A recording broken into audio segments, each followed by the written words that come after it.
একদমই সমাসী আবারও উত্তপ্ত ভাঙড় বিধানসভা কেন্দ্র।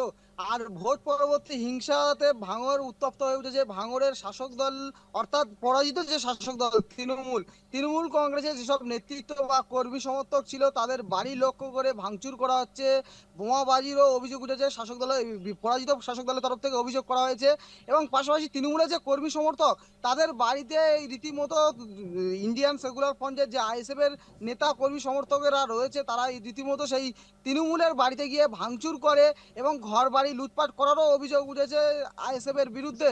তবে ঘটনাটাকে কেন্দ্র করে এলাকায় ব্যাপক চাঞ্চল্য ছড়িয়েছে। ঘটনাস্থলে পৌঁছায় ভাঙড় থানার পুলিশ, পাশাপাশি কেন্দ্র বাহিনী। তবে এই যে বারে বারে ভাঙড় উত্তপ্ত হয়ে উঠছে, এতে কিন্তু শান্তি ও অশান্তির একটা বার্তা ছড়াচ্ছে, অশান্তির বার্তা ছড়াচ্ছে। তবে তোমাকে আমি জানিয়ে রাখবো, গতকাল রাতে আইএসএফ এর যে বিধায়ক নওশাদ সিদ্দিকী তিনি কড়াভাবে তাদের কর্মীদেরকে হুঁশিয়ারি দিয়েছেন যে যারা অশান্তি করবে ভাঙড়ে, যারা ভাঙড়কে উত্তপ্ত করবে তাদেরকে পুলিশ ধরে নিয়ে গেলে আমি তাদেরকে ছাড়াবো না, এমনটাই হুঁশিয়ারি দিলেন। পাশাপাশি আরও জানায় যে তৃণমূল যদি গন্ডগোল করে তাহলে তৃণমূলের সাথে আমাদের কোনো পার্থক্য নেই।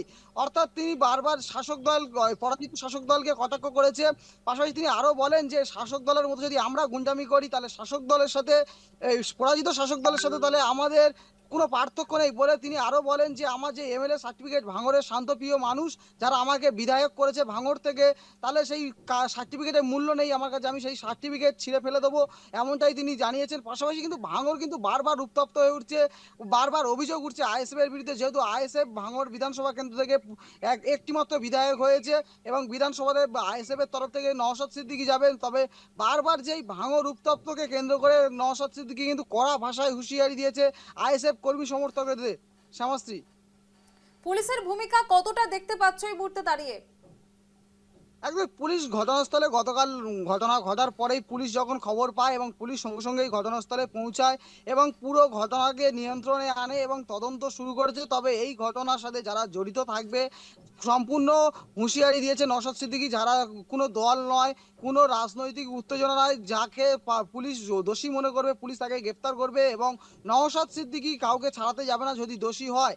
তবে পুলিশ এখনো পর্যন্ত এই ঘটনায় কাউকে আটক বা গ্রেপ্তার করেনি।